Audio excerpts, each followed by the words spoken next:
नैब के हवाले से कई सवाल आज बहुत अहम हैं। क्या नैब ने पाकिस्तान में करप्शन के खात्मे में कोई किरदार अदा किया है? क्या नैब की कोई कारकर्दगी रही है? क्या नैब मुल्क में पॉलिटिकल इंजीनियरिंग का एक आला कार रहा है? क्या नैब में करप्शन है? नैब किसके इशारों पर चलता रहा है? लोग नैब के सुबकदोश होने वाले chairman justice retired Javed Iqbal की कारकर्दगी और इनकी पॉलिसियों पर भी बहुत से सवालात उठा रहे हैं। क्या उन्होंने नैब को इस कदर मुतनाज़ नहीं बना दिया कि आज नैब की बका भी एक सवालिया निशान बनकर रह गई है? इसीलिए आज नैब के हवाले से ऐसी कानून साजियां सामने आ रही हैं जिनका शायद जस्टिस रिटायर्ड जावेद इकबाल से पहले सोचा भी नहीं जा सकता था। आज ये बात भी जबान ज़द-ए-आम है कि नैब और पाकिस्तान इकट्ठे नहीं चल सकते। सिर्फ सियासतदान ही नहीं बल्कि ब्यूरोक्रेसी और कारोबारी तबका भी नैब के खात्मे पर बज़िद है और इनका फैसला है कि जब तक नैब मौजूद है वो काम नहीं करेंगे। पब्लिक अकाउंट्स कमेटी के चेयरमैन नूर आलम खान ने कौमी असेंबली के पब्लिक अकाउंट्स कमेटी के एक इजलास में नैब के अफसरान और अहलकारों के असासों की भी छानबीन का हुक्म दिया है। मैं समझता हूं कि ये एक अच्छा हुक्म है। नैब के हवाले से बहुत सी दास्तानें मशहूर हैं। इनके सच्चे और झूठे होने के बारे में कहना मुश्किल है, लेकिन हालात और वाकयात इन कहानियों के हक में गवाही देते हैं। क्या नैब में सब ठीक है? इसका एक ही जवाब है कि नैब में सब ठीक नहीं है। वहां तफ्तीश ठीक नहीं है, वहां इंक्वायरी के मामलात शफाफ नहीं है। किस केस को पर लग जाए और किस केस को बंद कर दिया जाए, इसकी किसी को कुछ समझ नहीं आती। फैसलों में शफाफियत पर एक सवाल जरूर है, इस वजह से दास्तानें भी हैं।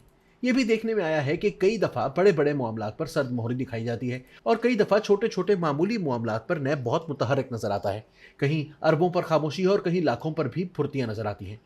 मुआशरे में सबसे बड़ी सिफारिश नैब के अफसरान की ही बन गई थी। सरकारी अफसरान इनके काम को ना करने की हिम्मत ही नहीं रखते थे। कई कई माह अफसरान की इंक्वायरियां जेर इल्तवा रखना भी इनको दबाव में रखने का एक तरीका ही था। नैब की इंक्वायरी का लेटर इनकी तरक्कियों और पोस्टिंग रुकवा देता है, फिर चाहे ये इंक्वायरी कई साल ही जेर इल्तवा क्यों ना रहे। इसलिए अफसर शाही का गुस्सा बेजा नहीं है।